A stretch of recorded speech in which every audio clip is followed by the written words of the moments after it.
Good afternoon, everyone, and welcome to the Rumi Forum. Today's luncheon series, we are hosting Douglas Pratt. He will speak to us today on Antipodean Angst, Islam in New Zealand and globalized issues of encounter. Dr. Pratt is an associate professor of religious studies at the University of Waikato, New Zealand, where he has been teaching for over 20 years. Prior to his 1988 appointment at Foundation Lecturer in Religious Studies, he had been for 4 years the ecumenical chaplain of the university. He was recently the chair of the Department of Philosophy and Religious Studies. He also holds the post of New Zealand Associate of the UNESCO Chair in Intercultural and Interreligious Relations, Asia Pacific. This is based at Monash University in Melbourne, Australia, where he is also an adjunct senior research fellow in the School of Social and Political Inquiry, with attachments to the Global Terrorism Research Center and the Center for Islam in the Modern World. He is an associate of the Center for the Study of Religion and Politics at the University of St. Andrews, Scotland, and the book review editor of the internationally UK-based Islam and Christian-Muslim Relations.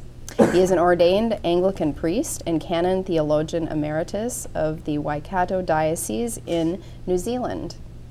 His teaching and research interests focus mainly on Christianity, Islam, Christian-Muslim relations, interreligious dialogue, and contemporary religious issues such as pluralism, fundamentalism, and extremism.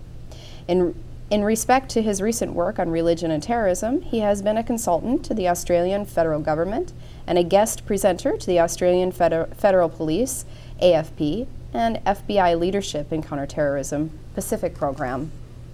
In 2004, he spent a term as visiting lecturer in Christian-Muslim relations at the University of Birmingham in the UK, and for the academic year of 05-06, he was the visiting research fellow at Ripon College in Cuddesdon, Oxford, UK, and a guest lecturer in issues in interfaith relations for the Faculty of Theology at the University of Oxford. During 07 and 08, he was the president of the New Zealand Association for the Study of Religion. In 2007, he was honored by the Federation of Islamic Associations of New Zealand with a Harmony Award for meritorious service to the Muslim community. Recently, he was elected the vice president of the Australian Association for the Study of Religion. Whilst at Georgetown until the end of May 2010, he will be engaged in teaching and research in the area of religious pluralism and extremism, as well as aspects of Christian-Muslim dialogue. Please help me in welcoming Dr. Pratt. Thank you. Read that out, I start to feel tired. All the things to do. Oh, it's lovely to be here, and thank you for the invitation. It's great to be part of this Rumi Forum and to share some thoughts about Islam in New Zealand and its relation to the wider context of global issues, as I mentioned, and under this little title, Antipodean Angst, reflecting the fact that in the Antipodes, in Australia and New Zealand, we have Islam, which is a religion of the world, and of course there is the response to that, the presence of Islam and issues that it raises. But I want to begin by going back just to a couple of years, February 2008, and an 8 o'clock flight that took off from the little town of Blenheim, which is at the top end of the South Island of New Zealand, flying down to Christchurch, which is a major city.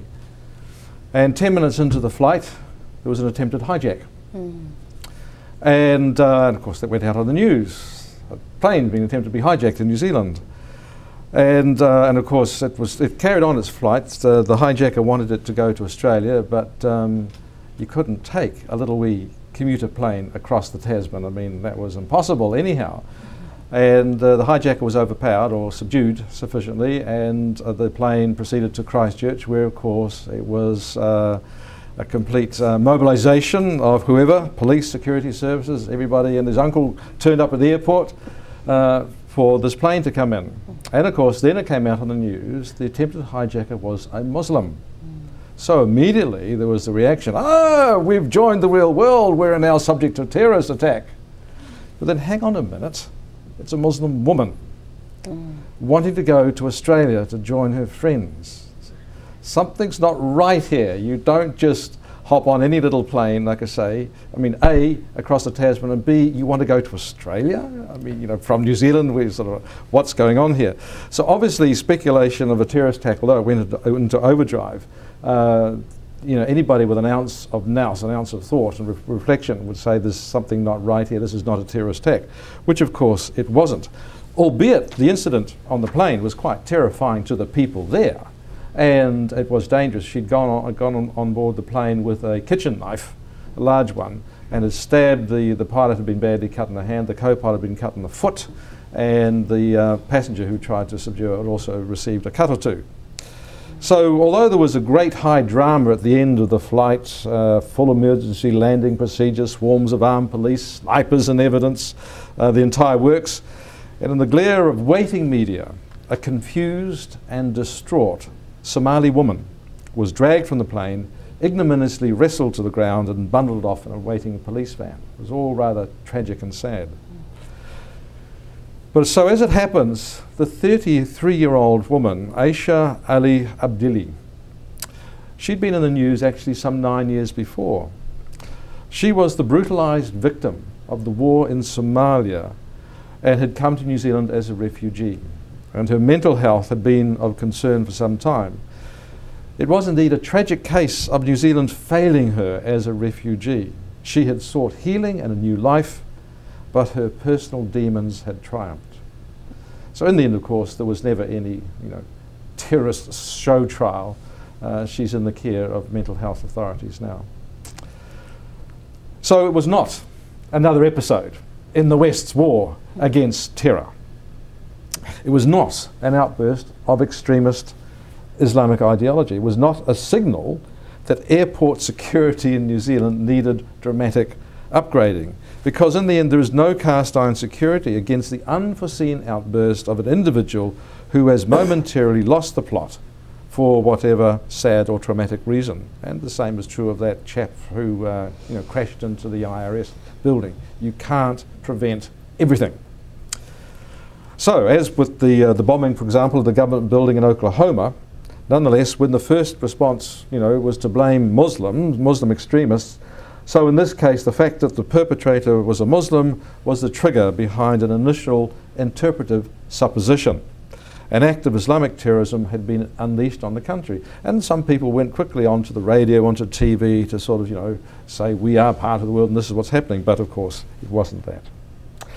Nonetheless, in the process, anxiety about presence of Muslims in New Zealand increased a notch or two. You know, somehow, once again, you know, a Muslim is in the news and it's bad news.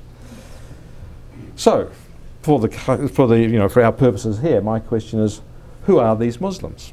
Where have they come from? How are they faring? And why the hostility towards them in what we are pleased to call in our part of the world, God's own country? So just a very brief historical overview. The first Muslims to New Zealand were mostly Chinese.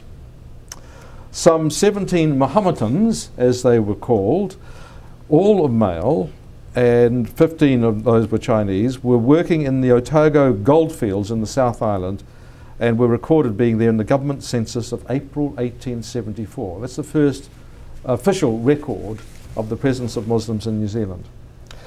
Now estimated to number around some 50,000, the Muslim community constitutes but a relatively small proportion of the total population of some 4.2 million. So that's the figures, 50,000 Muslims thereabout, 4.2 million population and on the whole thereabouts.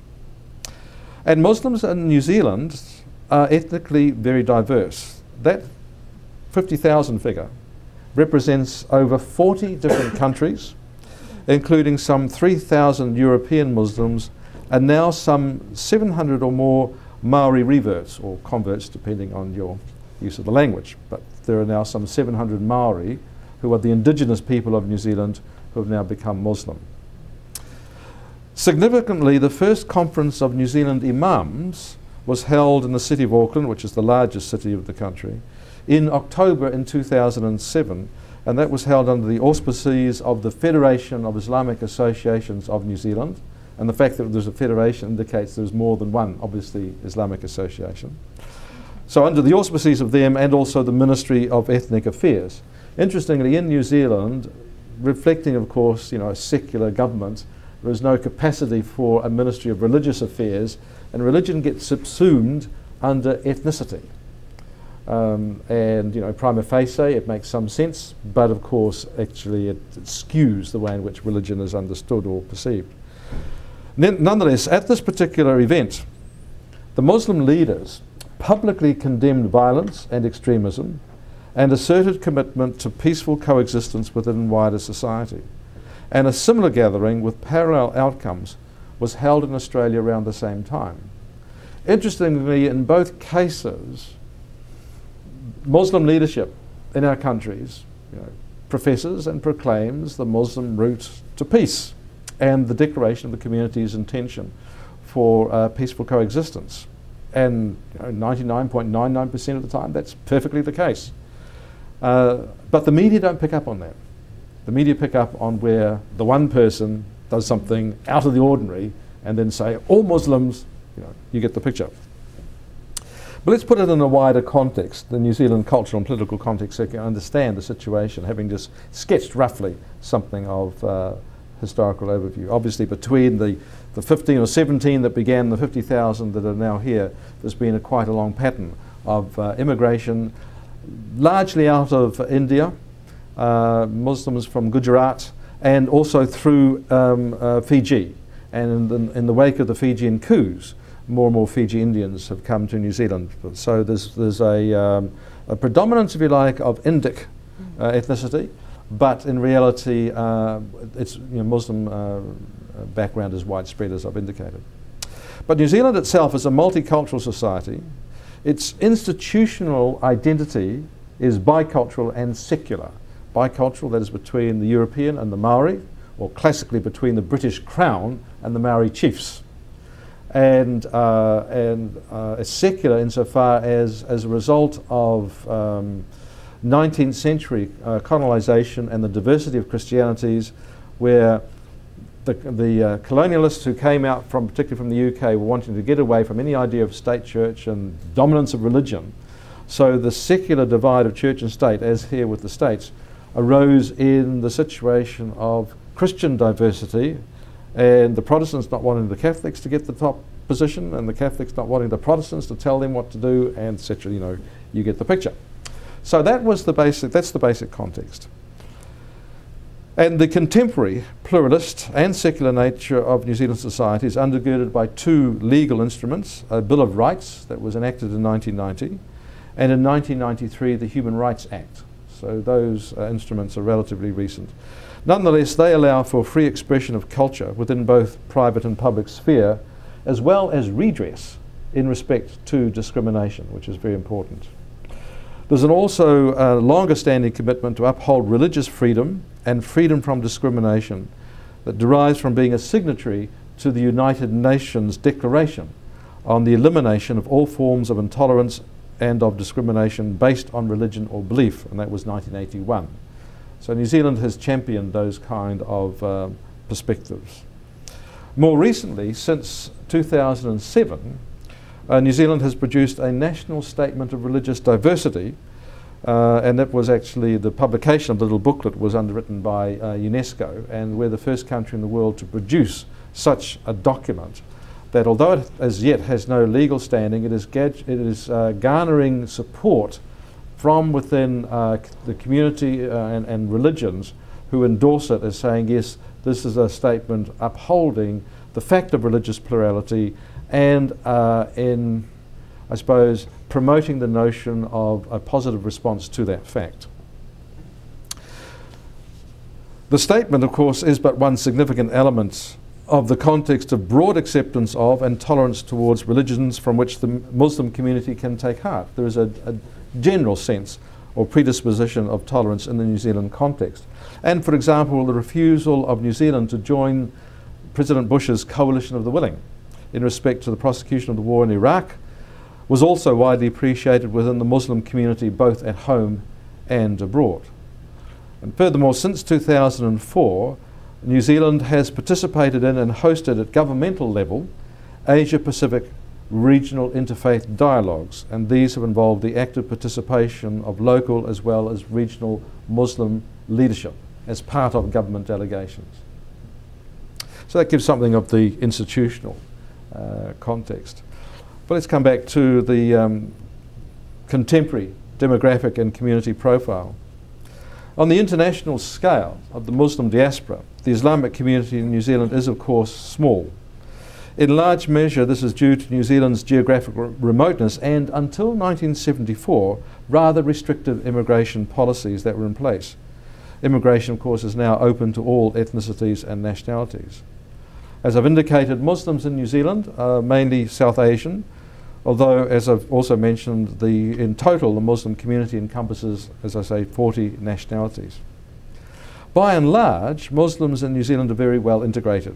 There are Muslim justices of the peace, Muslim police and military officers, and one Muslim member of parliament, a Pakistani-born academic who's been an MP since 2002. So you see, the presence of this community is actually right throughout the structures of society in that sense. But the Muslim population has a younger profile than the overall population, and males still outnumber females. In terms of population growth, there have been some particular contributing factors involved in recent years, changes to immigration policy, as I've noted, together with overseas political and other turmoil, including especially the Fijian coup d'etat, and also refugee resettlement. While most Muslims have chosen to come to New Zealand as bona fide immigrants, the one major group which did not was, of course, the Somali refugees. And they brought into New Zealand a different form of Islam, which has clashed with predominantly South Asian and moderate Middle Eastern forms that hitherto predominated. One indicator of a consequential deeper divergence arising within an already diverse community is the different stances taken toward the celebration of the birthday of the Prophet Muhammad, peace be upon him. Put simply, more moderate and urbane Muslims like to enjoy a good party, as much as the rest of us. And religious celebrations are as good excuse as any other. But those of a more puritanical bent do not. They are the killjoys, preferring piety to partying. This is a reminder that Islam in New Zealand is a diverse, not a homogeneous phenomenon. I come finally just to some challenges and concerns, and then a brief conclusion to finish my presentation. Concerns about Islam are certainly on the rise. The proximity of New Zealand to Indonesia, the most populous Muslim country on earth, is a worry to some.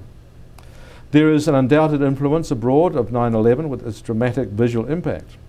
The 2002 Bali bombings, in which some New Zealanders and many more Australians were killed, of Madrid in 2004, and the infamous London bombings in 2005, when, for example, within 24 hours, 6 mosques in Auckland had bricks thrown for windows, that kind of thing, in response to that event. So, as I say, whenever such events occur, there is quite usually a local reaction. Muslim individuals then become subject themselves to verbal insult or occasional physical harassment. Mosques vandalized, if only superficially. Expressions of anti-Islamic sentiment abound from rather too many populist pulpits, talkback radio shows, and the tabloid press. Visits to the country by the occasional fiery Muslim preacher tend to reinforce a concern that Muslims in New Zealand are likely to be increasingly swayed by extremist rhetoric. Concerns are raised about the foreign-trained and overseas-funded imams found at some of the larger mosques and centres. This is particularly so when the imams are Saudi-trained and the money is Saudi money, more than anywhere else, I've discovered. Such concerns lend weight to a growing unease. Is there a clash in the making?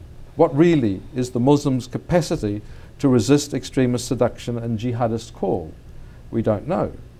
But we do know that Muslim leaders in New Zealand have and do speak out against extremism and terrorism. Sadly, as I've mentioned before, the word does not get out to the wider Kiwi society. Nevertheless, unlike Australia, New Zealand has not had to resort to pre-dawn raids to root out Islamic extremists. And there is, at least as yet, no known radical cell, no evidence of Islamic extremists as such within the New Zealand context. Rather, there is widespread evidence of positive Muslim engagement in much of wider society, including interfaith activities. Muslims are members of the government-sponsored teams of interfaith and community leaders who attend the annual regional interreligious dialogue forums, and many attend the now annual interfaith forums that we hold in New Zealand. There is every indication that the vast majority of Muslims in New Zealand construe their identity as Kiwi, that is, New Zealand Muslims. They are adapting and integrating socially and culturally, retaining a faith dimension to their identity, but not being so totally dominated by it as to be incapable of adjustment. They are perhaps on their way to forging an Antipodean Islam. They support and understand the multicultural diversity with the bicultural context that sets New Zealand apart. They seek to participate within an incorporated multiculturalism rather than elsewhere find themselves set apart within what may be called silo multiculturalism. So it would seem the signs are good in respect to Islam in the New Zealand context. Yet, the wider response of anxiety evident within New Zealand society persists, and indeed seems to be growing. It is not something that directly reflects a response to the local context, although it may come out that way. Context is swept aside. Islam is just perceived as the enemy. Islam is now here, but must not be accepted as belonging. Muslims are to be feared at worst, converted at best. In other words, as with the trajectory of Christian anti-Semitism, the identity of the other is denied. They either become one of us or remain eternally a rejected other. The end game to that form of Christian extremism is only too well known, of course. So that's the concern. There's evidence of that. But the reality is that Muslims in New Zealand are simply caught up in the global phenomenon of Islam. And New Zealanders, as with people everywhere, are responding to and are influenced by the globalised context of the West's encounter with Islam, and in particularly the extreme forms of it. Antipodean Angst is on the rise. The future of Muslims and Islam in New Zealand, whilst offering a better prognosis than many other places, will be yet a testing ground for interreligious relations and communal harmony. So basically what I want to say is watch this space. The signs are good, but there's also signs that there's an issue that needs to be dealt with, I should say. So that should open up some discussion, I think. Right. And if I may comment, I think in regards to the Maulid or the Prophet's birthday, I think piety is partying. Anyway. Yeah, well, or partying is piety. You can have anyway. Yeah. But you see what the point anyway, is. Yes. So, yes, let's open it up to the audience. And Vladimir has the mic, so he'll give it to you. Cynthia, please stand up and introduce yourself. Hi, I'm Cynthia. I'm an attorney in town here. Do you have a sense, in this country, we've had a really hideous experience with various political parties or angles of them exploiting the antipathy against Muslims, this sort of on a really ignorant level, exploiting it for political gain, for war profiteering motives and things having absolutely nothing to do with the faith. Would you say that that's a phenomenon uniquely American in your experience? Or is it something that you've witnessed other places, I mean, in your country, for example? It's certainly not a phenomenon in my country. I think it will be, I would recognise it in as a phenomenon in the UK and Europe, certainly, that kind of politicisation of a negative response. In New Zealand, we've also recently introduced hate speech as a crime, and there's a strong sense of New Zealand having had, exceptions aside, there's always, nothing's ever smooth, but by and large a strong liberal tolerant policy, a social policy of acceptance of the other, so that structurally and in terms of politics and legal structures, that is really reinforced. But what comes out is actually more at the level of certainly some populist politicians on the right try to make use of that, more in terms of in xenophobic terms than specifically anti-Muslim terms. But more specifically, you then get some of the right-wing Christian communities, Christian groups, who rather fancy themselves along the lines of the religious right in America, and wanting to also, there's been attempts to create political parties. And then you get a confluence of their negative religious prejudice and attempts to make political capital out of that. But thus far, they've gained no traction. No traction whatsoever.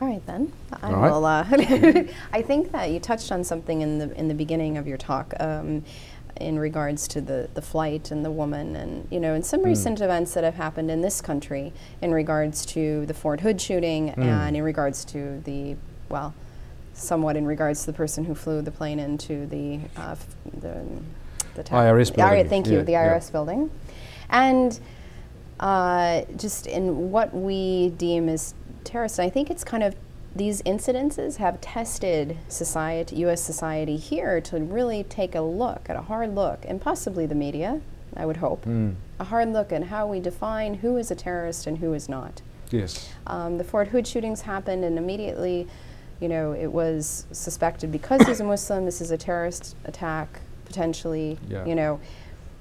The next day in Florida, there was somebody who, as we say in this country, went postal as well, and we didn't see that on the news, yet, the Fort Hood shooting was there for obvious reasons, of course, that it was a very important event.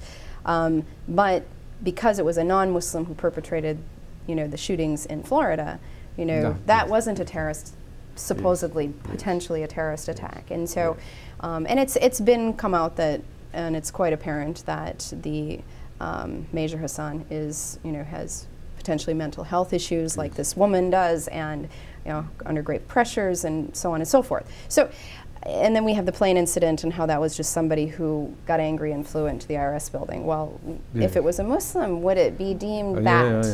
So I think these sort of incidences have pushed society to kind of take a step back, and it has become so that Muslim and terrorism, I mean, we've kind of known this as practitioners for a while now, but has become synonymous with each other. And I think to the greater lay society, it's become more apparent with these recent events. So I don't know if you can comment on any of this, but no. Well, you're touching on something that the area that I've been working on. I've published in the area of the relationship between religious fundamentalism and extremism, and looked at both Islamic extremism and Christian extremism, because it's not just extremism doesn't just belong to any one religion, of course, but there is I think our societies, led certainly by America, but everybody else is falling in line. There's an awful lot of woolly thinking and unclear thinking and just knee-jerk reactions going on around the place, and a lack of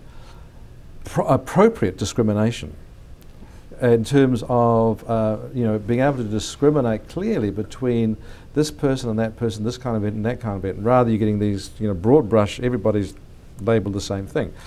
I gave another talk just recently, perhaps it's one I could have given here. It was called "Stripping for America," and revealing the extremist ideology, because I came to America just on early January as a guest of the State Department.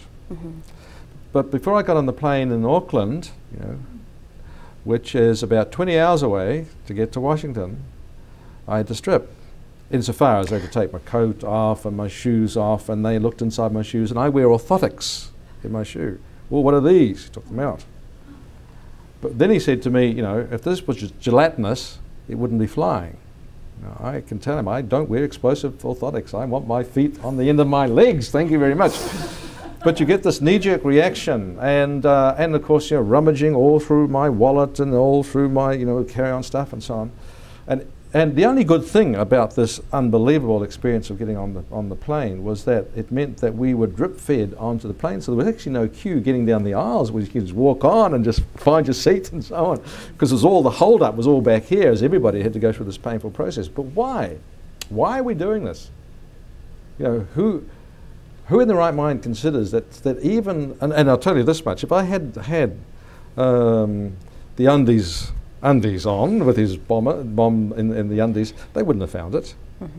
And But I'll tell you something else. Nobody in their right mind is going to try and do a 12-hour flight with a bomb strapped to their underpants. I mean, come on, you'd fall asleep, you don't know what you're doing, you know. All I'm saying is that there is you have this knee-jerk reaction. Something happens in relation to the States, or across the Atlantic generally, and suddenly on the other side of the world, the far reaches of the Pacific, we have to go through the same kind of checks and so on, and a ridiculous kind of shakedown, all in the name of some kind of idea of security and finding terrorists. And yet I get over here and I discover nobody in Washington gives much of a toss what happens down in New Zealand, so far away. Mm-hmm. And then you have more evidence coming out that all the security systems know who the terrorists are, know who the people are that are going to likely to do something. They're in the system. In the introduction, you mentioned about the fact that I spoke at I was a resource person for a leadership and counterterrorism program that was run in Sydney a couple of years ago. Yes. At that particular event, I had, there were people from all around the Pacific, including the States, obviously. And I gave my talk about the relationship between religious fundamentalism and terrorism, and trying to get a more discriminating understanding of the difference between fundamentalism per se and terrorism. And after that, a man came up and introduced himself to me in his 40s, I guess, and he was at the time in charge of the United States Terrorist Watch. He was the guy in charge. Okay. And he wanted to quote me in the paper he was writing about it. Mm-hmm. Because what I'd said was that the problem at the moment then, and it's still the case now, is that when it comes to the question of security and terrorism, the apparatus of the security system is trying to find a needle in a haystack. But it is treating every piece of straw as a potential needle, and in the process misses the real needles. And that's what he wanted to quote, because he said, you're right. Now back then he was talking about there were some 5,000 names on the watch list. I believe now it's jumped to 300,000. But he was saying then it was getting so big they couldn't manage it, and you couldn't actually discriminate as to which name is someone that we actually have to watch seriously and which not. And what's coming through now is that people knew about the Major, Nidal Hassan. They knew he was getting more into greater extremist ideologies. People knew about, I mean, for heaven's sake, the guy's father dobbed in and said, you know, my son is going extremist. And what I'm observing is that the focus is being put on the technology of destruction, trying to discover that in advance, rather than the driver, which is your extremist ideology. And I think that I want to then shift to the driver, because I think that New Zealand seems to be a model society in you know, the laws, you know, hate speech now, the interreligious dialogue, Muslims feeling integrated, feeling a part of the society, and how you don't have issues of cells or this sort of thing. There's some fear out there, there's some concern, yes, from the imams that are coming from overseas and scholars and whatnot. But mostly, you know, or it is working out just fine. People are feeling fully assimilated or a part of the society and working, and, you know, have no issue with that, and practicing their faith. Yes. So I think that this, you've touched on something that is definitely something that's an issue as well in this country, and that I think, or needing to happen as well in this country, and the potential is definitely there as well. And I think that for Muslims to feel, you know, or for these second generations, third generations, these children to, you know, to feel fully American, because they are, and so and fully Muslim, and there's no issue with that. So I think that, but just hearing about what New Zealand has done, I think it's wonderful. I think this is a good model to look at, and in terms of, you know, looking at why people become or move to a more extremist ideology or violent ideology, and how the society and the norms play a role in Yeah. that, not excusing violence and persons' actions in a violent manner, but just looking at how did they get to that point, and what played a role in that, as well as their own ideals and ideologies. No, you're right. I think it's actually, to me, the real issue, the focus needs to be more on discerning, like I say, discriminating between the kind of the extremist ideology that's going to lead to violence as against the much wider range of religious ideologies by which people live. And at the moment, what is happening is there's too much of a facile identification that leads to this equation of if it's Muslim, it must be suspicious. And the whole thing's just crazy. It's not going to. That's not going to work. And similarly, by looking at the driver, the ideological driver, and working with that, you then have what is happening now in Australia, and much more intentionally even than in New Zealand, which is working at what's called counter-radicalisation, empowering local communities to engage in the depths of their own tradition, to discover the narrative within that counteracts the extremist narrative. And there was a very good program I was asked to be moderator of in southwest Sydney on that very notion, building an identity, resisting radicalisation, empowering local Muslims so that they would, from out of their own resources, become more aware that extremism is extreme. It is not the norm. And that's the kind of issues that I think needs to be more fully addressed. Yeah. And so you have much work in interreligious dialogue, and can you speak about that and how that plays a role in all of this? And well, that's really where I came at initially, because I've been working in the interreligious dialogue field, Christian-Muslim relations, for quite a while, promoting not only dialogue in the sense of discussing ideas, but really the engaging in human interaction, human relationships. It was a delightful film I've used a number of occasions in class and in other contexts of this kind of thing that happened in the UK. And there was this Muslim woman who was actually the head of a local school for girls. And she just made the delightful point, in terms of, this was in relation to Christian-Muslim dialogue, and she basically said, look, she said, if you want to have a dialogue, then don't have an agenda and formal motions and sort of something very high-powered. Invite us round for a cup of tea.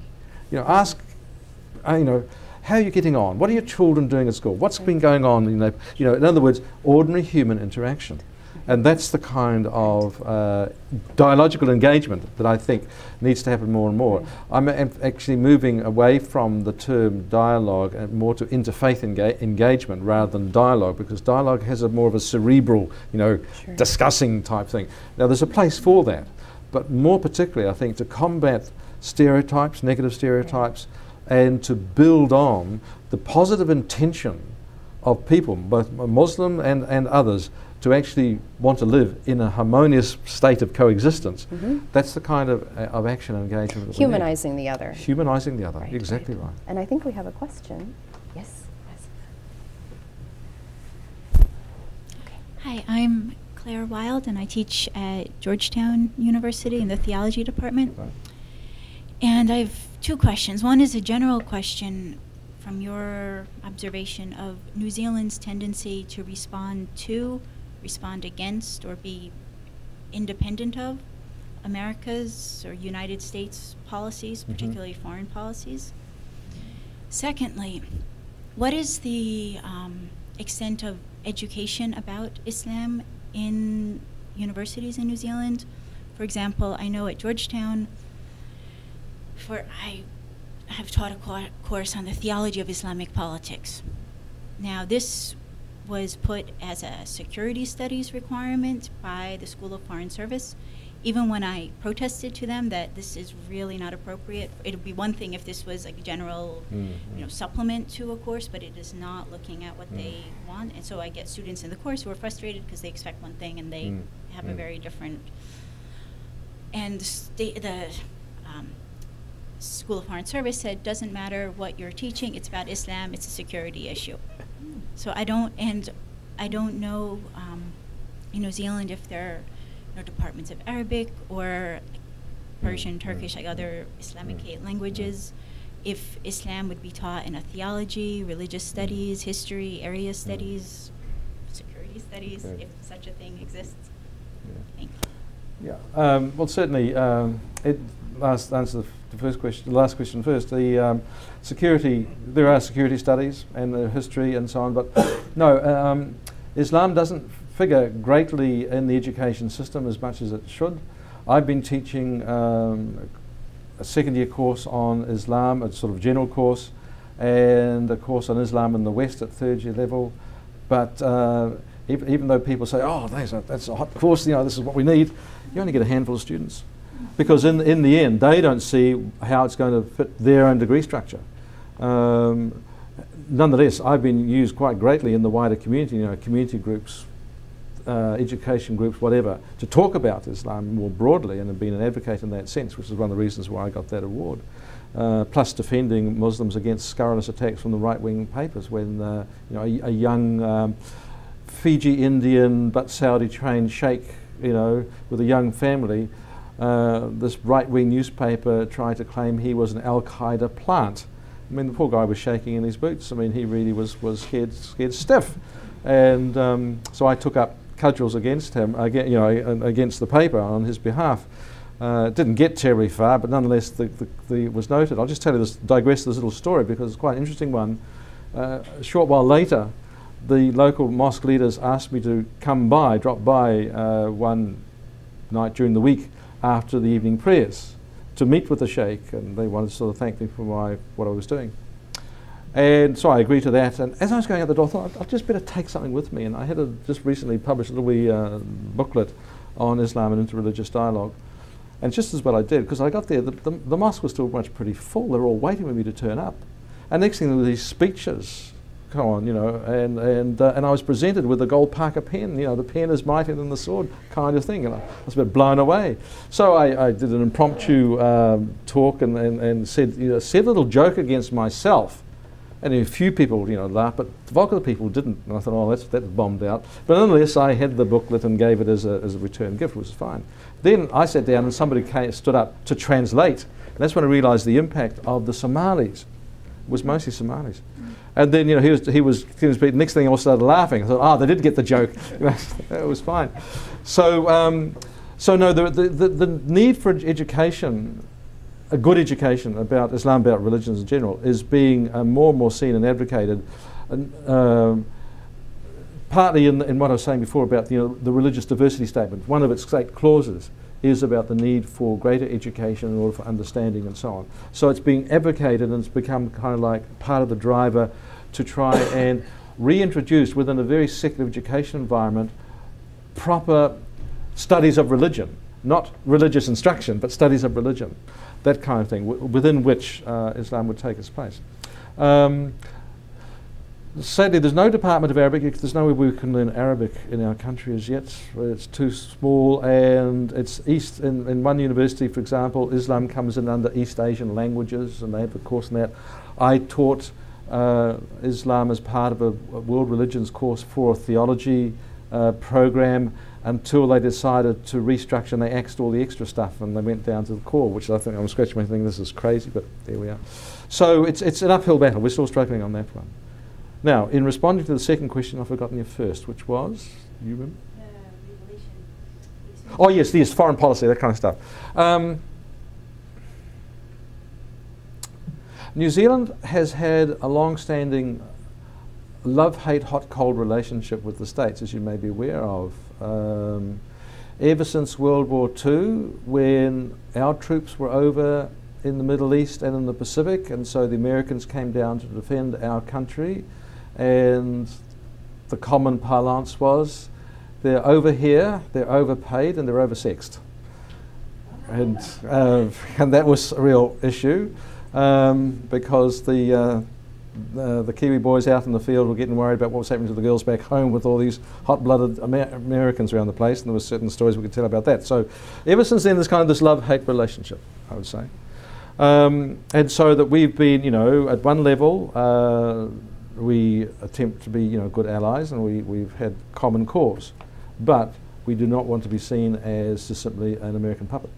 And so at key points, New Zealand has stood up very clearly against America. I mean, you know, we really poked Uncle Sam in the eye when we said no nuclear ships. You know, it was because we said no nuclear arms. We're a nuclear-free country, and the United States' response was we neither confirm or deny whether our ships carry nuclear arms. Therefore, we said, okay, no ships, nothing nuclear, nothing, and therefore no American warships have come into our waters for years. So I mean, we said we're quite happy for you to come with your, you know, conventional powered, conventional armed ships. That's no problem. We will welcome you. You know, your boys come ashore. That's fine, but nothing nuclear. And that's been even with switches of government, that has been maintained. We're a very green country on that one. And then, of course, when it comes to things like, we tend to fall more behind United Nations policy than American, and therefore, if there's a clash, we will opt for the United Nations line. And so, in the warring situations, particularly Iraq, we wouldn't go in as combatants, but we went in to help support restructuring. Interestingly enough, of course, you then find things are never as clear-cut and black or white, because it was recently revealed that our SAS, which are amongst the top in the world, are in Afghanistan, helping out there. Initially on a training kind of thing, but they have been caught up in some firefights, I believe. So it's interesting, you know. Things are never quite, you know, 100% black and white, but nonetheless the policy is there. My name, is it working? Yes. Yes. My name is Nini Sharikin, representing House of Creative Writing, LLC. I am more interested in knowing the history of Islam in New Zealand.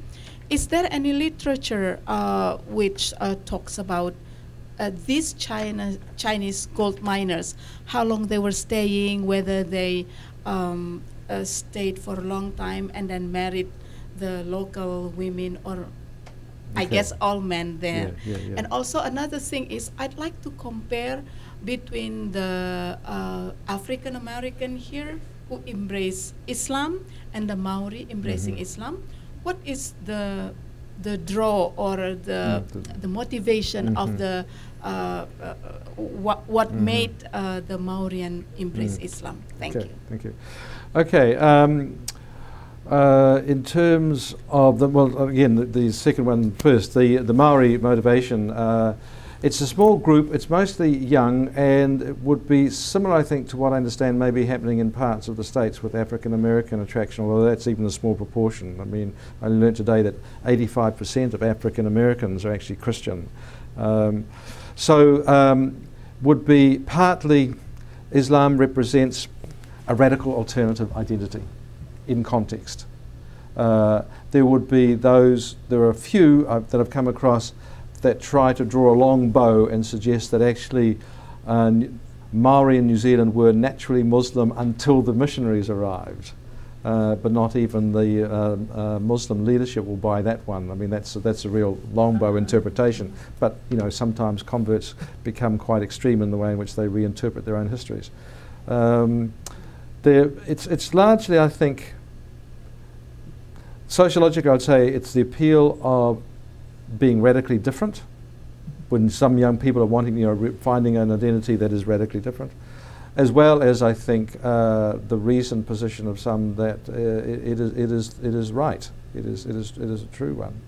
But that's just an observation, because my impression is that even within the Muslim community, the Muslims who've come in as immigrants are not quite sure how to handle Maori who become Muslim. And that's in part because they're caught between two, because they are wanting to retain dimensions of Maori culture as well. And so quite how does that work out? It's in other words, it's a fluid situation at the moment. And it's very, very new, very recent. We'll wait and see how that one shakes down. So my mind's gone blank. Just give me the first word of your first question. Yeah, about the history of the... Oh, yeah, history, that's right, yeah. No, literature, there's not much around. There's a recent book come out, I'm just trying to think of its title. but it's by Erik Kolig, who was a retired anthropologist, and it was published by Springer Academic. And it's on Islam, and I think the title is Islam and Multiculturalism in New Zealand. Only recently has come out. Now that's the most up-to-date book. The reality of the Chinese gold miners was that they were caught up in an extremely racist 19th century colonial policy.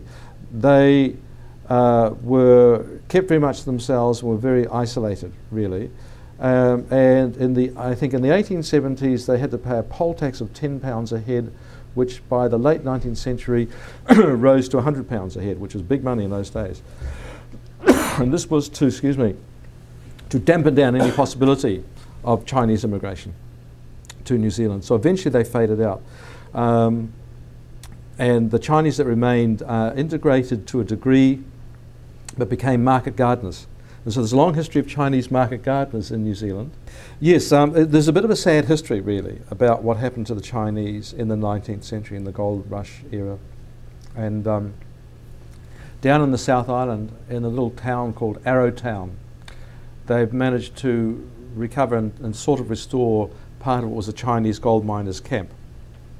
So you can get the sense in which they were, segregated out, with strong segregation, and kept at arm's length. But really by the end of the 19th century, the gold rush was all over, and the Chinese either went back to China, those that were still alive to go, many died in the country, and others moved north and joined with a few other Chinese, and like I say, and became market gardeners. What I find interesting is, I originally come from Indonesia, from the twin islands Bangka and Belitung. Mm-hmm. So those two islands produce tin. And the Chinese came there to help mine. Mm-hmm. But they were not Muslims. So when I read your synopsis here that they are Muslims, they were Muslims, do you know from what part of area was it from Xinjiang, or because this is like something unique to me? Yes, right. No, I don't know, but it is quite intriguing. But yes, they were Chinese Muslims. I mean, no, off the hand, I don't know where they came from. But insofar as they were recorded as Chinese and as Muslim, then in terms of the record, that is the first. Though there was around about the same time, there was, not in a census record, but in a burial record, there's the reference to an Indonesian sailor who died and was buried, and I think that was also in the late 1870s. That's but it's in that book. There was reference. Yeah. I'd like to find the book. Yeah, sure, no. Yeah. Okay. Until we need to wrap it up.